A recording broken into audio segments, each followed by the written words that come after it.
Olá, sejam todos muito bem-vindos. Aqui é Léo Soares, entrevistador do canal Operação Policial. Hoje à frente do quadro Casos de Polícia e na presença do nosso querido amigo, que vocês muito bem já conhecem, o perito Sérgio Hernandes. E hoje eu convidei também a doutora Juliana Maia, ela que é advogada e vai participar aqui do nosso quadro via videochamada. A Juliana e o Sérgio, eles são presidente e vice-presidente do ICAT, que é o Instituto da Cadeia de Custódia e Autenticação do Tempo. E eu os convidei para a gente falar de um tema muito importante, que é a câmera corporal utilizada pela Polícia Militar.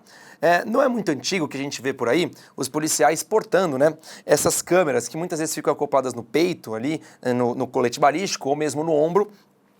E o que a gente imagina é que essas câmeras servem para a nossa segurança, de fato. Mas o uso dessas câmeras nos levanta diversas dúvidas, diversas perguntas. Para que essas câmeras foram criadas? Para que elas servem?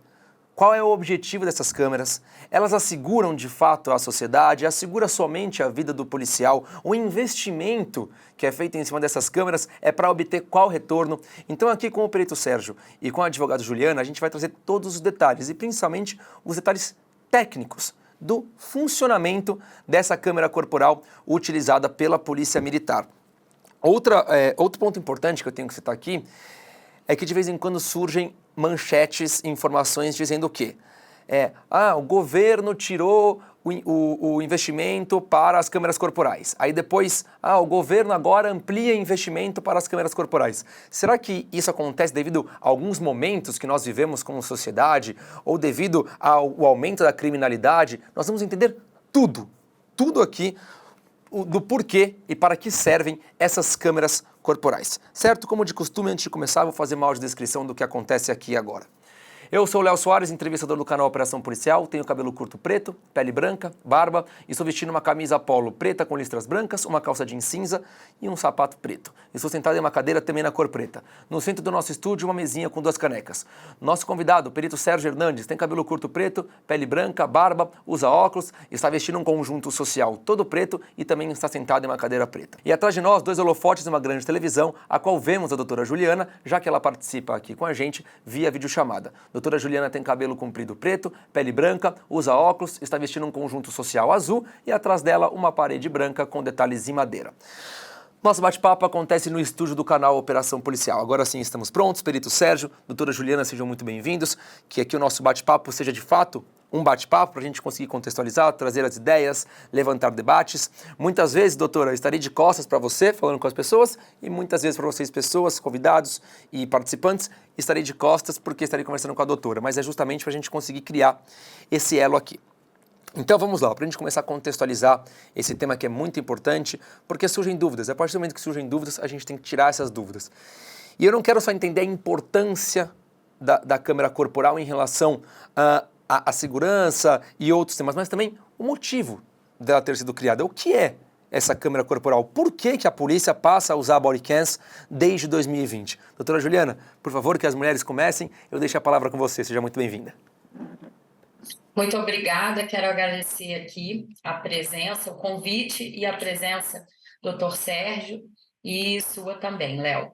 Bom, em primeiro lugar, a gente precisa contextualizar as câmeras como um coletor de evidências, já que a gente está usando ela como um dispositivo, ligado à segurança pública. E a segurança pública, ela tem aí um objetivo precípuo, de trazer a ordem para a população e pacificar as relações sociais. Então, quando a gente pensa nisso e visualiza a segurança pública como um processo político e jurídico destinado a garantir a ordem pública, aí dentro dessa convivência a gente pensa tanto em mecanismos de precaução quanto de repressão, da criminalidade, de infrações administrativas, tanto praticadas por parte da população quanto dos próprios policiais. Então, olhando para a bodycam sempre como um coletor de evidências, devendo, nesse contexto aí, ser analisada como um coletor de evidências ligado à segurança pública, que é um direito fundamental e que precisa o tempo todo conversar, com os nossos órgãos de justiça. E, doutor Sérgio, com isso que a doutora Juliana trouxe para a gente, que é a tal da coleta de evidências, isso já está sendo utilizado hoje em dia? As bodycams, não sei, é feito um download das imagens, um download dos vídeos, como que funciona isso para a perícia? O primeiro que nós temos que entender, Leonardo, é que os sistemas utilizados aqui no Brasil, hoje, a maioria são estrangeiros. São sistemas criados, por exemplo, nos Estados Unidos e em outros países. Esses sistemas, eles têm como objetivo arquivar, armazenar, gerenciar e compartilhar aquelas evidências. Porque a câmera, a bodycam, ela veio para quê? Em tese, para fiscalizar, né, como um fiscalizador social, tanto para a sociedade quanto para o policial. Tanto assim que quando você vê a cartilha da Polícia Militar, um dos principais objetivos da bodycam, o COP, é justamente que essas imagens captadas possam ser utilizadas no processo ou investigações como prova documental. E são provas lícitas, por quê? Porque quem está gravando o ambiente é um dos interlocutores, nesse caso, o policial militar. Então, as COP ou as bodycam, elas captam imagens. Agora, qual que é o objetivo da bodycam, certo? Já que estamos falando de processos, de investigações. Captar vestígios, captar evidências. Então, a COP, bodycam, capta essa imagem, capta vídeos em duas modalidades, rotina, o recal, e intencional. Quando o policial faz a atribuição da câmera todo dia no começo do serviço, ele liga a câmera e já começa a gravar, certo, no stand-by, recal. Esse vídeo é um vídeo não intencional, certo, que ele não tem som, não tem áudio, e a qualidade é um pouco mais baixa. Ou seja, gravar tudo que o policial estaria fazendo durante o serviço. Quando o policial enfrentar ocorrências no patrulhamento, ele deverá, segundo o POP da Polícia Militar, pressionar o botão intencional. Então, nesse momento, o policial vai criar uma prova, certo, onde o som vai ser ativado na câmera, ou seja, vai dar para ouvir posteriormente o ambiente, o áudio, a qualidade vai aumentar e o vídeo vai retroceder 90 segundos. Então, nós temos em teste duas formas de prova, vídeos recal e intencionais. Esses vídeos, certo, eles são captados pela câmera. A câmera, no final do serviço, ela é colocada numa dock station. Você lembra aqueles celulares antigos que você colocava num carregador? Como se fosse os rádios de comunicação. Isso. Então, você coloca a câmera na dock station, certo?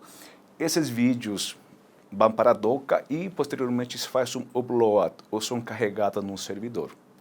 Esse servidor tem um sistema que armazena, gerencia e compartilha essas imagens, seja com o Ministério Público, com o juiz, com o OAB, etc. Então, o funcionamento é esse. Capto, certo? Carrego e, posteriormente, eu faço o armazenamento. Qual que é o problema, Leonardo? O problema é o seguinte, em 2020, quando começou a ser implementada, certo? Implementadas as COP, esse projeto da bodycam, de forma conjunta se implementou aqui no Brasil o pacote anticrime. E uma das mudanças mais significativas que trouxe o pacote anticrime é referente com a prova pericial, referente com a proteção da prova pericial, para garantir a rastreabilidade, veracidade e integridade. Então, nós temos dois elementos do ponto de vista temporal sendo inseridos num país, certo, onde eu preciso proteger a prova, mas por um lado um sistema estrangeiro que não conversa com o nosso sistema jurídico. Então, quando a implementação foi feita, certo, das câmaras COP com os sistemas, posteriormente nós conseguimos perceber, e hoje através de casos, né, que esses sistemas eles não conversam com a nossa legislação. Eles não respeitam, por exemplo, o artigo 158 do CPP, que fala sobre a cadeia de custódia. Além disso, né, a lei hoje aqui no Brasil exige certificação digital pelo ICP Brasil, exige, por exemplo, o carimbo do tempo, certo? E esse sistema não entrega essas informações. Então, nós temos hoje captadores de imagem, de provas, gerenciadas por sistemas que não cumprem aquilo que a lei determina. E aí que entra o papel do ICAT como instituto. Foi criado o instituto justamente como pesquisa para analisar, para estudar casos relacionados com a cadeia de custódia da prova. Porque é um conceito novo, Leonardo, aqui no Brasil. Então, nós temos muitos casos, por exemplo, que nem juiz, nem promotor, nem advogado sabe como proteger a prova de forma adequada. Como que eu consigo garantir, por exemplo, que uma prova digital ela seja aceita pelos tribunais com auditabilidade? Como que eu garanto que essa prova que estou apresentando ou que o Estado está produzindo seja uma prova, por exemplo, com cadeia de custódia integral? Então, o ICAT veio no sentido de auxiliar com conhecimento científico, com pesquisa e prestar auxílio nesse sentido. Nos casos, né, nos temas, nos assuntos onde a cadeia de custódia se perceba quebrada ou pelo menos fragilizada. Mas deixa eu fazer uma pergunta para vocês. Hoje, o sistema das body cams, dessas câmeras operacionais da polícia, é um sistema estrangeiro. São vários sistemas. Por exemplo, São Paulo tem um sistema que é de uma empresa, Rondônia tem outro sistema de outra empresa, o Rio tem um sistema de outra empresa, de outro país. Então, assim, cada estado hoje tem um sistema de um país diferente e todos são estrangeiros. Na verdade, o que acontece, né? Nós estamos pesquisando sobre esse assunto há mais de um ano, na verdade, quase 2 anos que a gente vem se debruçando sobre esse assunto. Primeiro, formamos um grupo de estudo, fazendo reuniões semanais, encontros, e nos debruçando sobre o tema. Por quê? Como o doutor Sérgio muito bem destacou, é um tema novo, né? Porque a gente teve a questão da cadeia de custódia recente, né, na nossa legislação, apesar da gente já ter essa diretriz há bastante tempo, né, como uma resolução aí voltada para a perícia, então já tinha essa preocupação, né, de assegurar a cadeia de custódia, mas a partir do momento que o pacote anticrime traz isso para a nossa legislação, se torna lei em nosso país e não há por que a gente falar em retirar da segurança pública a obrigatoriedade de cumprir esse artigo 158. Nós, na prática, vimos, o doutor Sérgio e vai saber, lá no começo, quando nós iniciamos a nossa pesquisa, existia uma dificuldade, uma resistência muito grande dos órgãos de segurança pública entenderem sobre a necessidade dos sistemas e do órgão de segurança da polícia cumprir o artigo 158. Porque parecia que era alguma coisa relacionada apenas à polícia ou à fase ali já de inquérito, né, de investigação. Então, nós viemos num passo de avanço, vamos dizer assim, né, pouco a pouco, e hoje eu acho que os estados já começaram, né, a maioria deles, a entender que a segurança pública ela tem primeiro o objetivo de prevenção, mas quando a gente fala ali daquele objetivo já da reparação, né, do dano e após o cometimento de infrações, isso vai chegar na justiça. Então, não há por que um órgão de segurança pública fazer investimento, né, num instrumento que vai ser usado pela segurança pública que não vá cumprir as nossas normas, as nossas leis vigentes. Então, o nosso primeiro passo foi exatamente trazer, né, à tona a necessidade de cumprimento, sim, do artigo 158A e seguintes, porque a gente fala muito do 158A, mas os seguintes que vieram com o pacote anticrime também são muito importantes. Então, em primeiro lugar, é isso, essa necessidade. E os estados, por cada um ter a sua autonomia, a sua independência na contratação, cada um vem trazendo editais, trazendo certames licitatórios e fazendo as suas próprias contratações. E, por isso, como o doutor Sérgio muito bem destacou, a gente tem Estado do Rio usando um determinado sistema, o Estado de São Paulo usa outro, o Estado de Rondônia outro. Agora, recentemente, a gente teve 2 licitações, uma no Paraná, outra na Bahia, onde cada um vai usar o seu sistema. A intenção, Léo, do ICAT é que a gente construa pesquisas e entendimentos e possa auxiliar nas diretrizes mínimas, né? Porque cada estado, obviamente, tem que ter a sua independência, a sua autonomia, mas a gente quer, a partir dos estudos, trazer requisitos mínimos que conversem com a nossa legislação.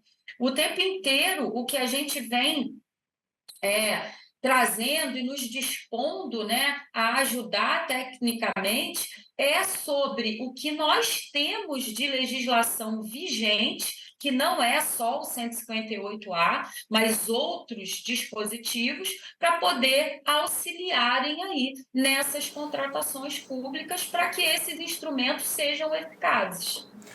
Eu vou explicar. Pode te atrapalhar rapidinho, Pode, Sérgio? claro, Eu vou até pegar um gancho nisso que ela falou para você responder mesmo. Desculpa. Quando ela disse que esses mecanismos, né, essas novas tecnologias, para eles serem eficazes de fato, o que ela quer dizer com isso? O que está faltando hoje para esse sistema ser eficaz? Quais são as dificuldades? Quais são os erros? O que não foi implementado? O que falta fazer? Para que todo mundo possa nos entender, eu vou explicar o que é cadeia de custódia, né, de forma simples. Até porque nos conhecemos, mas quem nos assiste, quem não vai assistir, Por né, favor. fala que é cadeia de custódia. Vamos supor que você está na sua casa, Leonardo, e a polícia bate na tua porta e fala: Leonardo, você está sendo investigado por um crime X porque nós encontramos uma arma de fogo que pertence a você. Você fala: tudo bem. E vamos supor que você quer: eu quero acesso às provas. Nós temos aqui essa arma, certo, que é sua, porque nós fizemos um registro, um estudo. Então, o que você quer saber? Se essa prova, essa arma, certo, realmente é aquela prova original que foi encontrada, por exemplo, no seu do crime, ou que foi apreendida posteriormente. Então, a única forma de você ter certeza que essa arma de fogo, certo, estava na cena do crime, como a polícia diz ou confirma, é através da documentação dessa prova. Ou seja, fotografia, boletim de ocorrência, vai constar o lacre dessa arma, que é proteção. Posteriormente, o delegado vai fazer a apreensão e esse lacre tem que ser constante até a perícia. Quando for feita a perícia na arma, que vai mudar os lacres. Então, em tese, a cadeia de custódia é a documentação da prova, que vai entregar a garantia de que essa prova que está sendo apresentada, seja para investigar, certo, é uma prova íntegra, com rastreabilidade, com veracidade, certo? Ou seja, uma prova original.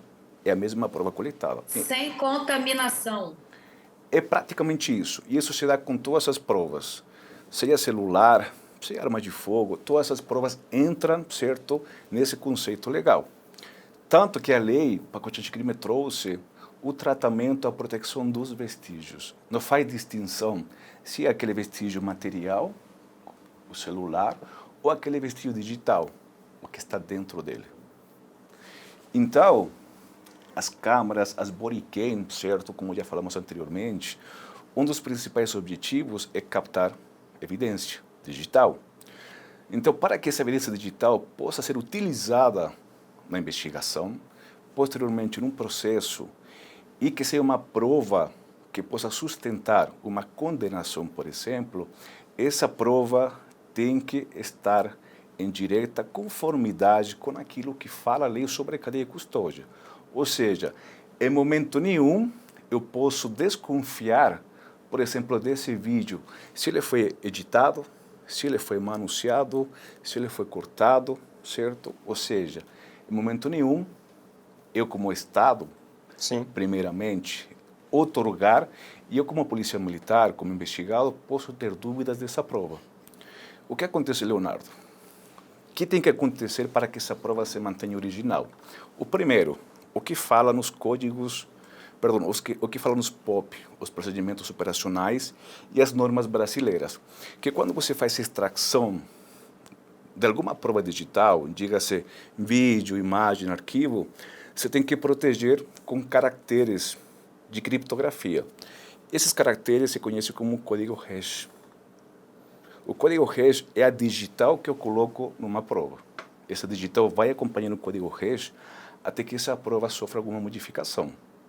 Eu mudei uma vírgula, o metadado, por exemplo, o código hash vai mudar. E aí, o que eu perdi, por exemplo, se uma imagem que era A, posteriormente aparece como B, é a mesma imagem? Do ponto de vista da integridade, não. Porque mudou. Alguma coisa mudou, certo? Que A se transformou em B. Então, uma das formas para você garantir essa proteção, certo, é através dos códigos hash. Só que nós temos que saber em que momento nós temos que proteger essa prova. O POP fala que no momento da extração. Só que o POP trata sobre apreensão de equipamentos. Ou seja, quando você vai extrair uma prova digital, segundo o POP, é que eu vou ter acesso ao celular e do celular o perito vai fazer a extração de forma direta. Nos sistemas empregados aqui no Brasil, Leonardo, a câmera encaminha o vídeo para a DOCA e a DOCA para o servidor. Eu tenho um transporte, eu não faço extração direta. Então, nesse transporte, posso ter a possibilidade da adulteração da prova. Então, o que interessa? Em que momento eu estou protegendo? Na câmara ou no sistema? E deixa eu fazer uma pergunta. Esses vídeos, imagens que ficam aí armazenados nessas câmeras e nesses docs, eles podem ser manuseados hoje em dia, editados? Fica no sistema. Quando eu coloco a câmera na DOCA, certo? Aí ele puxa para o sistema. Carrega e já faz o upload. Mas quando carrega no sistema, exclui a câmera. Mas aí no sistema é possível manusear, mudar dados, editar? Aí vamos. O sistema em si, ele permite você mudar metadados, você mudar a data do vídeo, você pode classificar um vídeo de rotina para intencional e vice-versa. Eu posso, por exemplo, criar um vídeo já morto, ou seja, se eu mudar a data, eu posso fazer com que, eu conhecendo a duração que fica no servidor, no sistema, eu posso mudar os metadados, ao ponto de que, por exemplo, eu gravei um vídeo hoje, amanhã ele não existe mais. Porque os vídeos não intencionais, eles duram 90 dias. Aí você adianta 89 dias para amanhã. Os vídeos intencionais, eles duram 365 dias.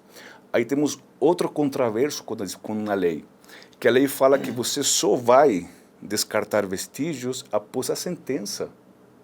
O sistema ele está programado, aqui em São Paulo pelo menos, para após 365 dias o vídeo apaga.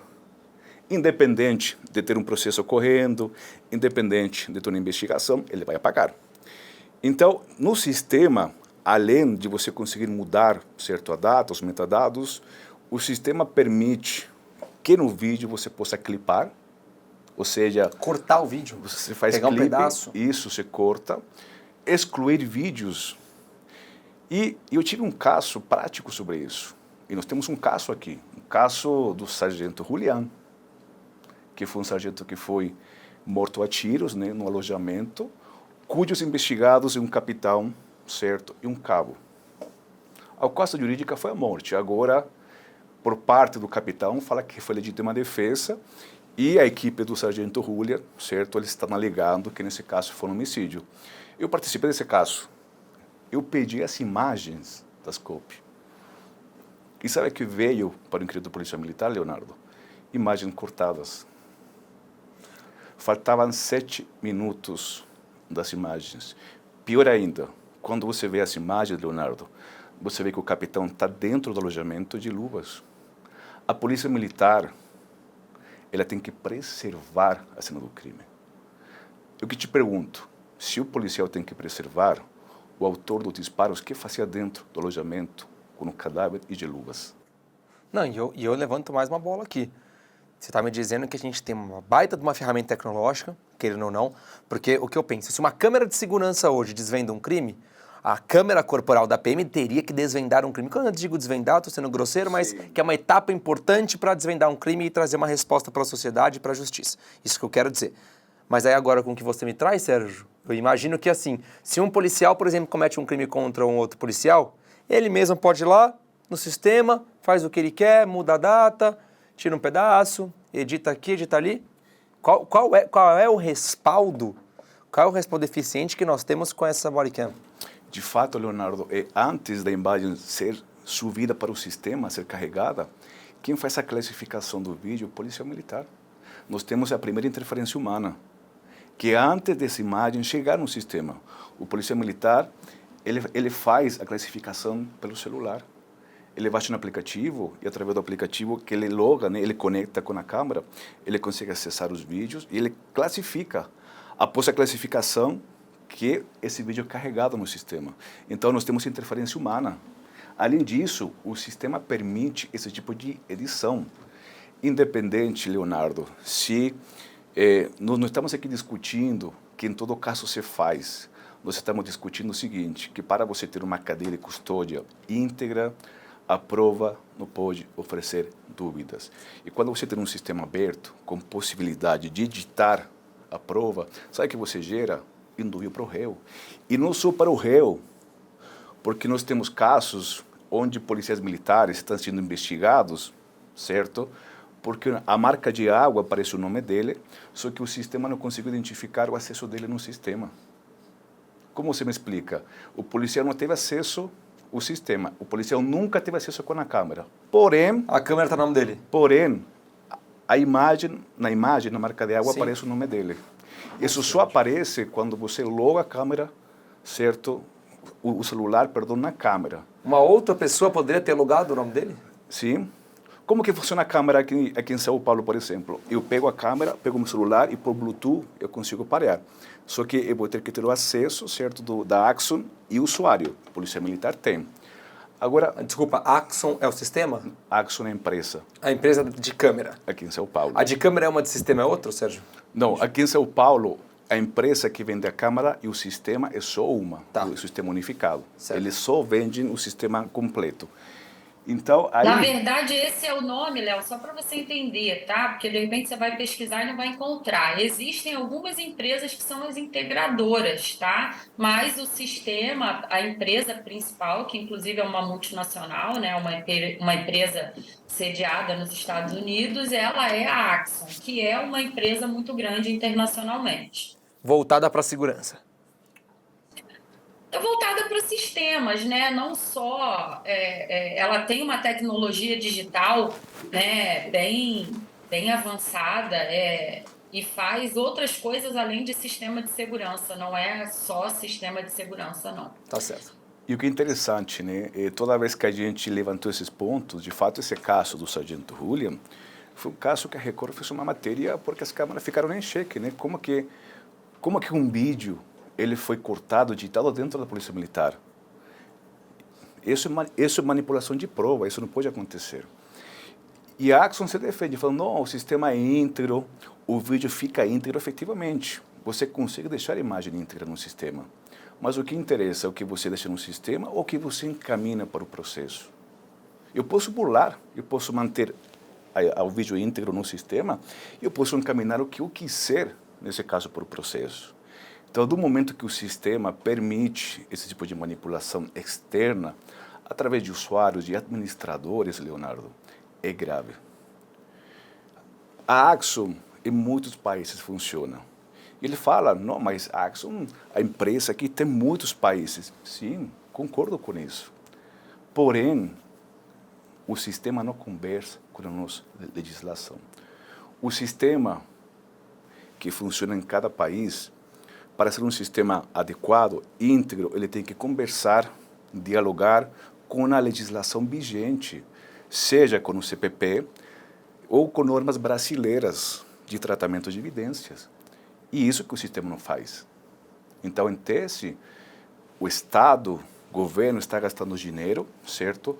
Com um sistema que é até bonito, né? O sistema é bonito, as câmeras são bonitas, mas que quando você quer utilizar esses vídeos como prova, você vai ter a trava de que provavelmente essas imagens não vão ser admitidas no processo. A gente está naquele mais ou menos, né, Sérgio? Por vezes funciona, por vezes não. Mas é o pior. A gente está por mais vezes não funcionando do que funcionando, porque, na verdade, essa questão das COPs, elas são muito recentes, né? A gente não tem muitos processos judiciais com decisões definitivas que tenham anulado essas provas, mas invariavelmente é o que vai acontecer na justiça.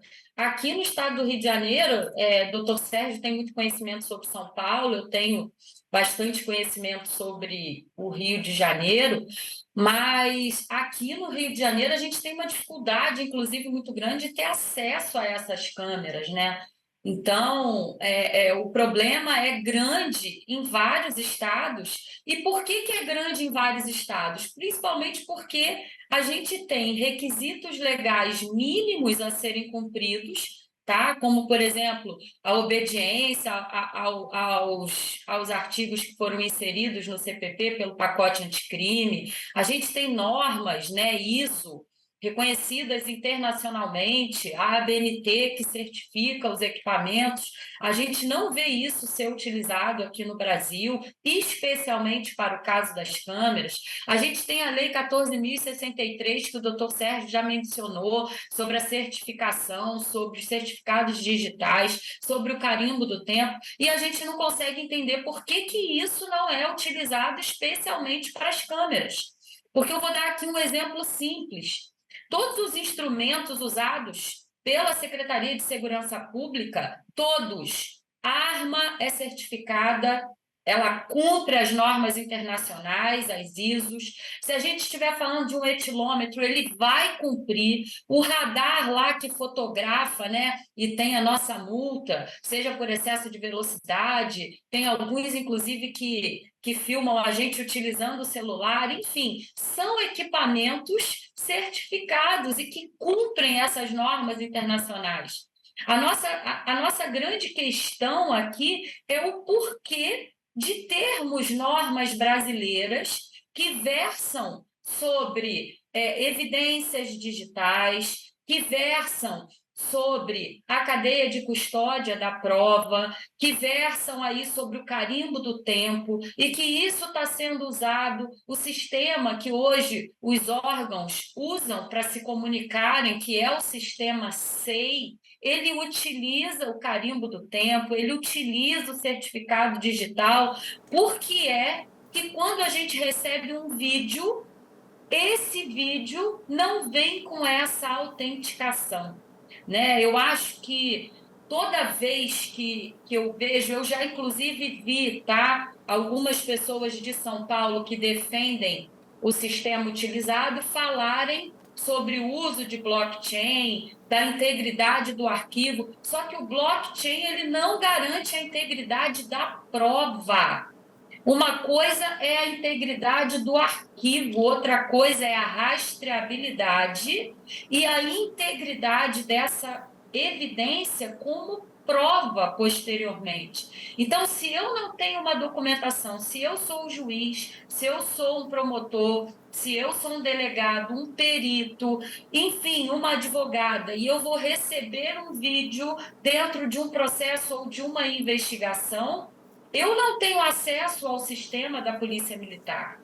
Eu preciso receber esse vídeo com a documentação que possa me dar ali uma confiabilidade de que aquilo ali é uma evidência íntegra. E isso um blockchain não é capaz de me dar.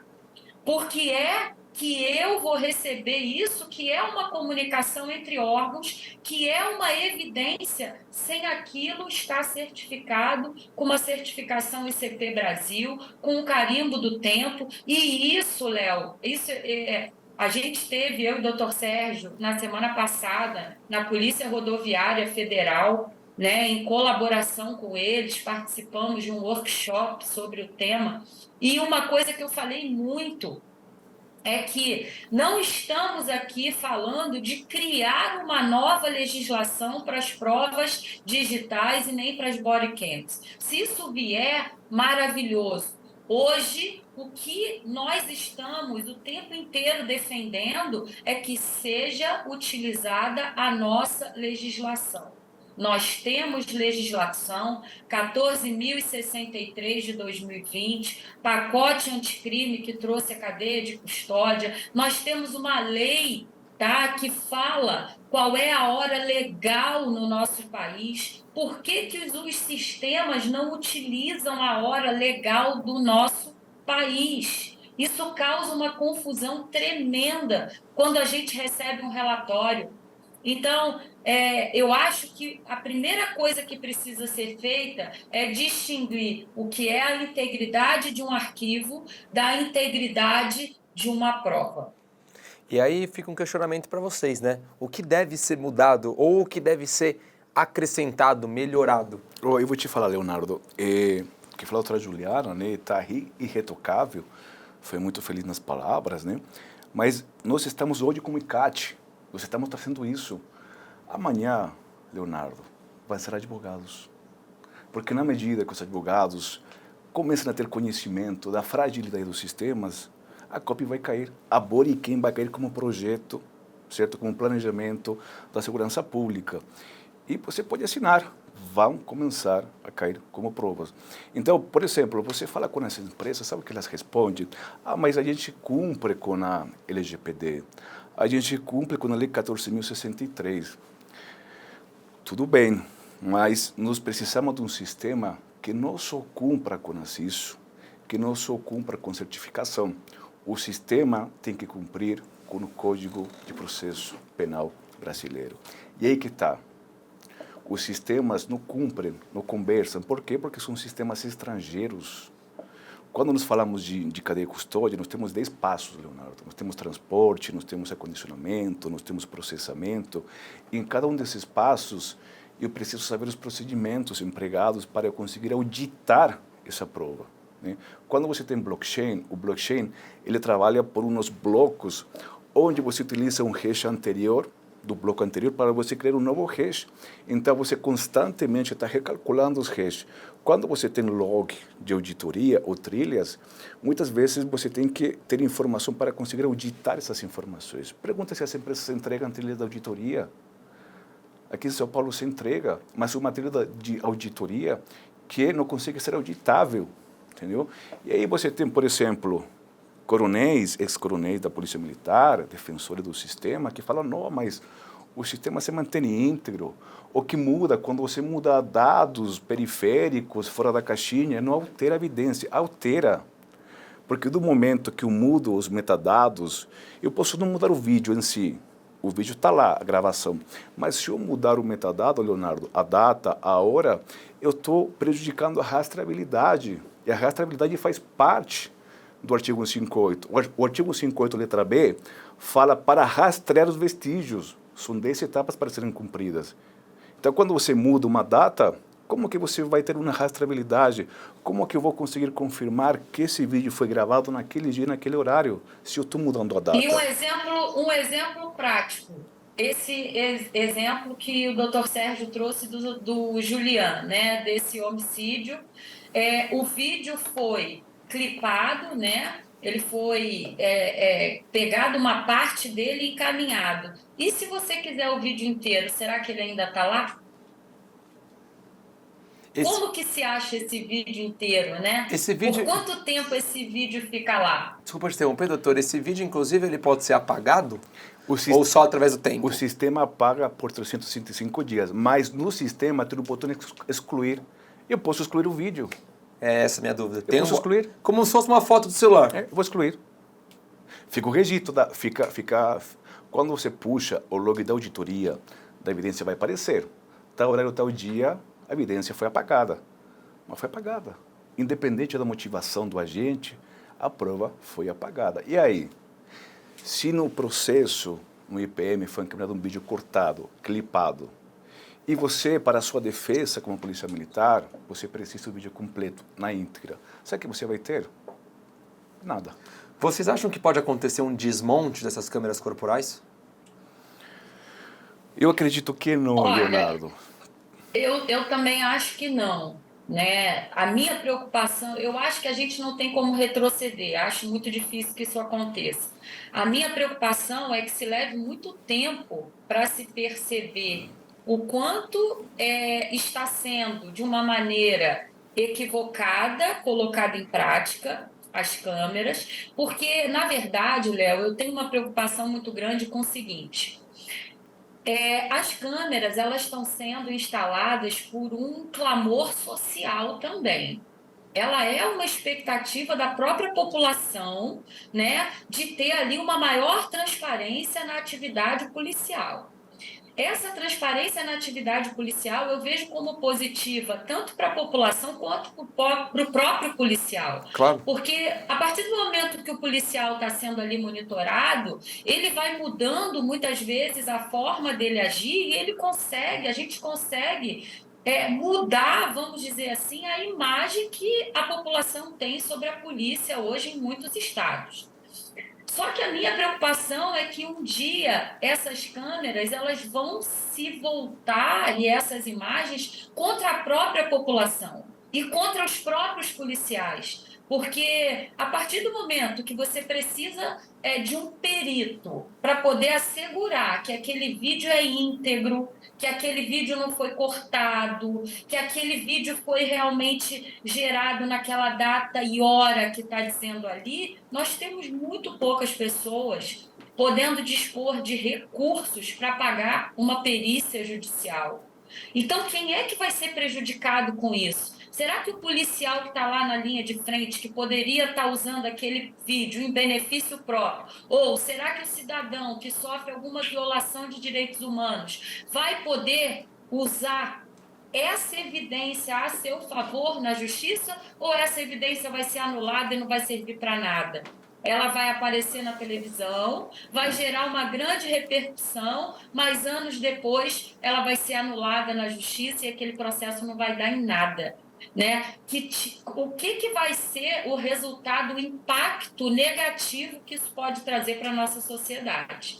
Não, e outra coisa, né, Leonardo? Muitas vezes a corporação, por coisas mínimas, por detalhes mínimos, por meros vestígios, coloca os policiais no presídio. Exato. Então, pensa só, uma ocorrência policial legítima. Você corta o trecho, por exemplo, onde dá para ver, por exemplo, que a vítima leva a mão na cintura e tenta puxar uma arma de fogo.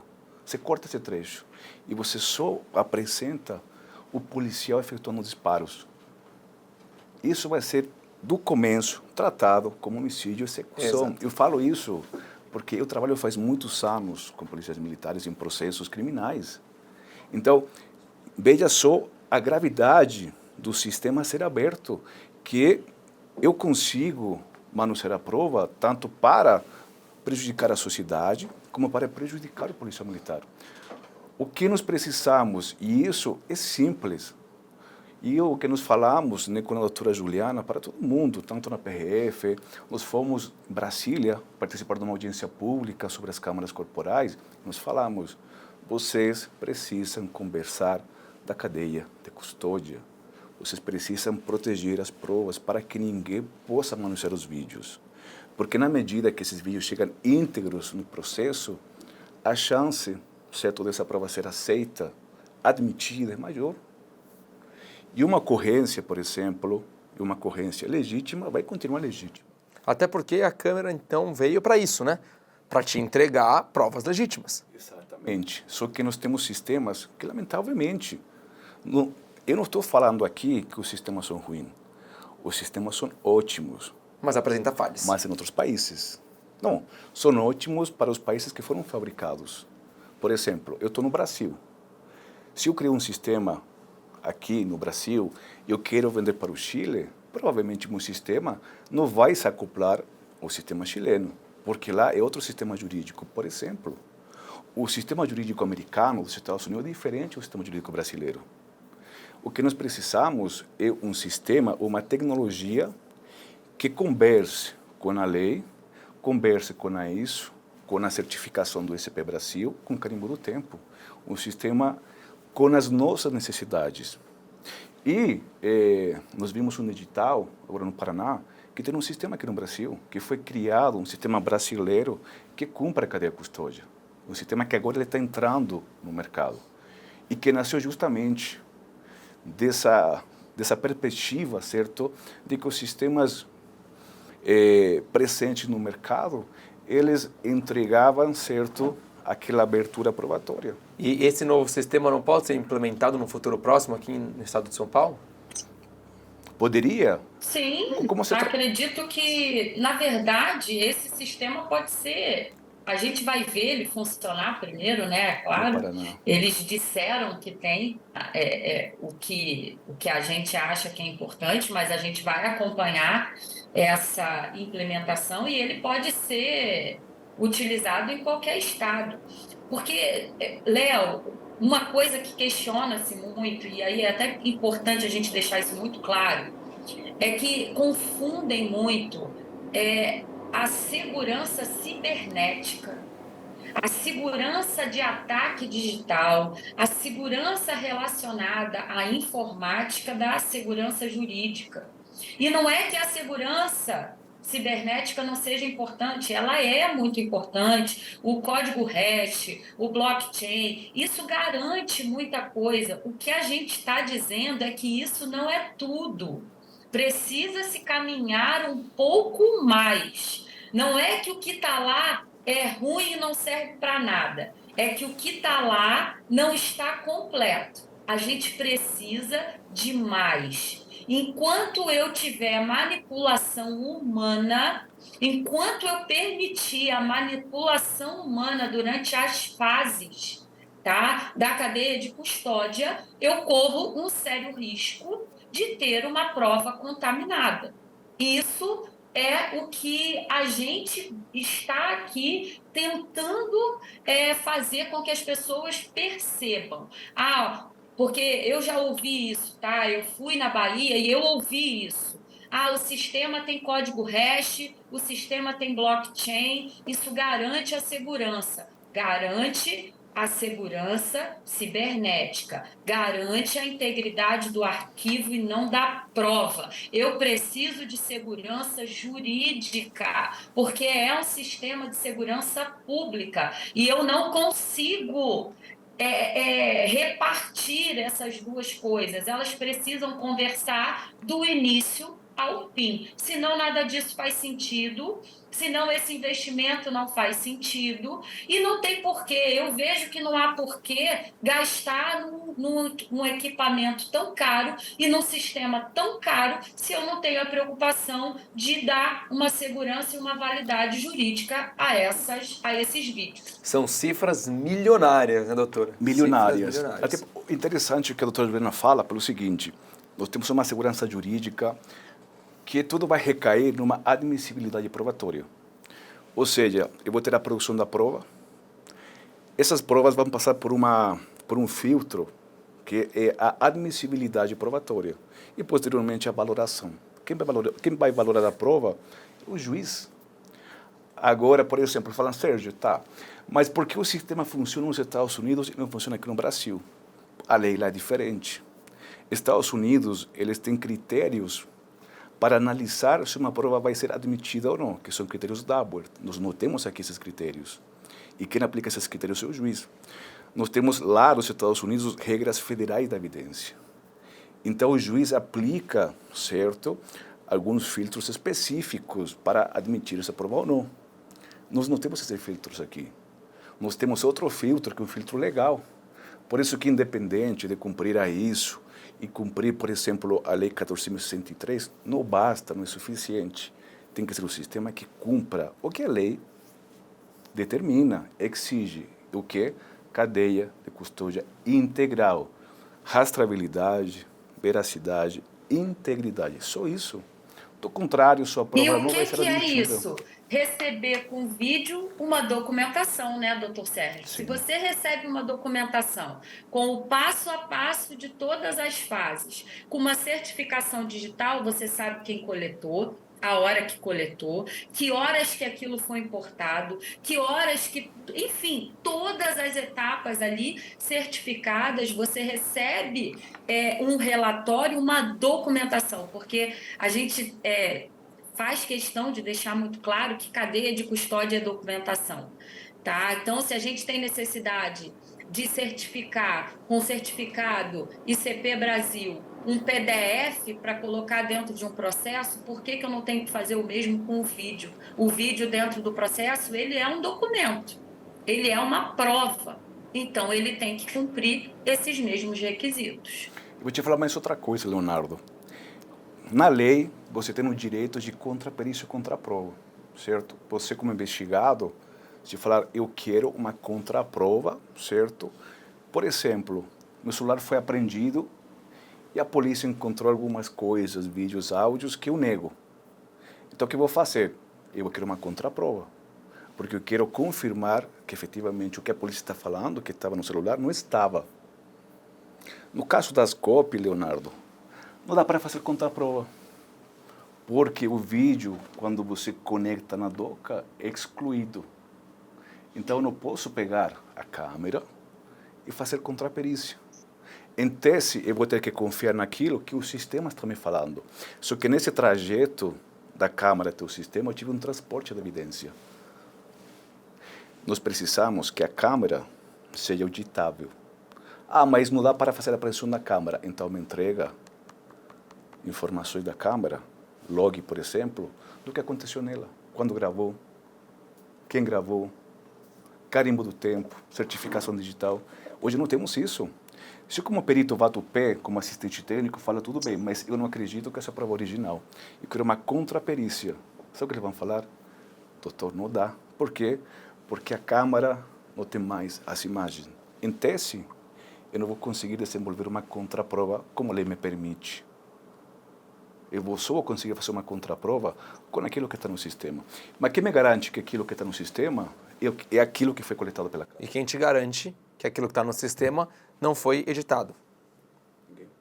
Ou seja, temos aqui uma baita de uma tecnologia que precisa ser aperfeiçoada. E uma baita tecnologia que serve de escudo tanto para a segurança pública quanto para a sociedade. Exatamente. E a gente pode levar esse nosso bate-papo aqui até para um lado de perfil racial, uma vez que nós temos aí vários jovens negros sendo mortos. Sim.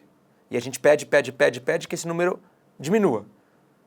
Algumas coisas são feitas, mas não são feitas com tanta excelência assim. Ou seja, temos aí... Isso é importante, Léo. Na DPF 635, onde eu entrei como amicus curiae, porque eu faço parte da Anacrim, nós entramos como amicus curiae e estamos acompanhando os movimentos sociais que mais estão pleiteando e ansiando pelas câmeras são justamente os movimentos sociais ligados aos mais vulneráveis, e os negros estão aí dentro dessa população.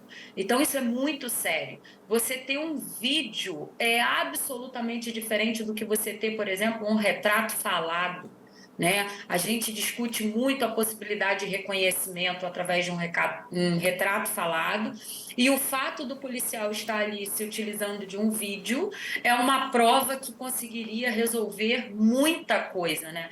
A gente falou sobre o vídeo tá inteiro, né? E eu e o Dr. Sérgio já falamos muitas vezes que no direito penal a gente precisa verificar o nexo de causalidade, né? O que foi que deu causa àquele resultado, né? Que a gente tem ali no artigo 13 do Código Penal, a gente fala em nexo de causalidade e a gente tem várias causas que podem ter concorrido para um resultado. E quando você não tem o vídeo inteiro, do início ao fim, você não consegue separar uma causa relativamente independente, concomitante, antecedente, superveniente. Então, isso é alguma coisa que interfere diretamente no mérito de um processo criminal. Então, é de uma importância ímpar dentro do processo criminal você ter acesso à íntegra de um vídeo. Com certeza. De fato, eu gostaria muito, Leonardo, que as empresas, né, as empresas que detentam os sistemas, que elas possam abrir os sistemas. Para a mídia, por exemplo, para vocês, que vocês vão entrevistar também as empresas, que elas abram o sistema e que elas mostrem que os vídeos não são digitáveis, que não dá para excluir, que não dá para mudar os metadados, que dá para rastrear os hashes. Você tem que saber a verdade. Não adianta a empresa falar, não, a gente cumpre a lei. Me mostra. Me mostra.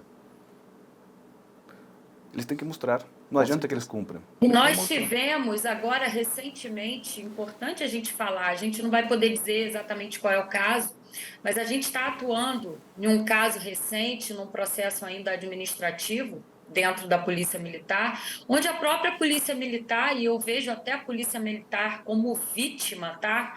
Porque ela mesmo diz que não é capaz de ter, né, nos relatórios, exatamente as informações que ela precisaria ter sobre o sistema para chegar à conclusão de quem acessou o sistema, quem teve acesso ao vídeo, quem conseguiu manipular determinado vídeo.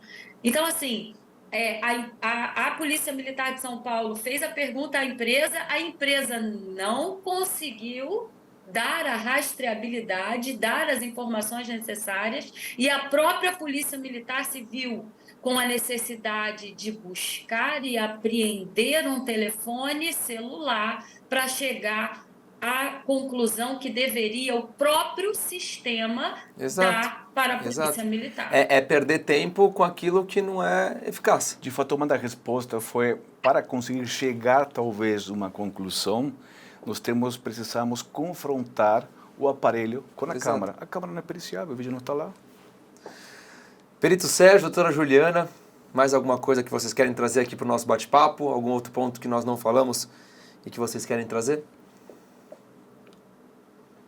Não, acho que abordamos o principal aí. Inclusive, quero te agradecer, Léo, por essa oportunidade. Primeiro, da gente levar, né, o objeto do nosso estudo de tanto tempo ao conhecimento de todos, né, a fundação aí do Instituto da Cadeia de Custódia e Autenticação do Tempo. É alguma coisa que não é fechada, tá? Eu acho importante dizer isso. Nós estamos contando com pessoas que queiram colaborar, tá? Tanto com pesquisa quanto com informações. E quando eu falo isso, eu estou me referindo a advogados, a peritos, a população em geral que tem algum caso, aos policiais e até mesmo às empresas que queiram, né, nos convidar ou até mesmo aceitar, né, o nosso auxílio aí para a gente chegar a um sistema que consiga garantir aí a aplicabilidade da nossa legislação do início ao fim. Eu quero também deixar claro, Leonardo, além de te agradecer mais uma vez o convite, é o seguinte: nós como instituto, nós estamos falando sobre falhas do sistema, dos sistemas, da coleta. Nós não estamos falando contra corporações nem instituições. Tanto assim, por exemplo, que com a PRF, nós tivemos um workshop extremamente produtivo, né? Nós fomos até Brasília, nós até visualizamos, né, como a doutora Juliana falou, que nesse caso que ela relata, a Polícia Militar aqui em São Paulo foi uma vítima secundária, porque pela falta de informações nos logs de auditoria, ela se viu na obrigação, certo, de ir na casa do policial, fazer a apreensão no celular, certo, quando bastava só um sistema mais completo, talvez uma trilha mais completa, mais detalhada, certo, para impedir, gerar um constrangimento policial militar. Então, nossa pesquisa, nossos estudos, são com base nos sistemas, são com base nas provas, e nós não estamos aqui falando de corporação.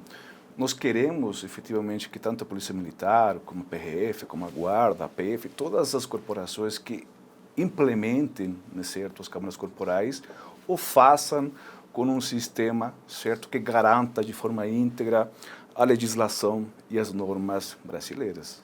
E já deixo aqui o convite a vocês, que a gente volta a conversar sobre esse tema daqui a algum tempo, para ver se alguma coisa mudou, o que o Instituto conseguiu trazer de melhoria, porque essa melhoria me afeta a minha família, afeta a sociedade, né, afeta todos nós, né, afeta aos casos que eu faço aqui.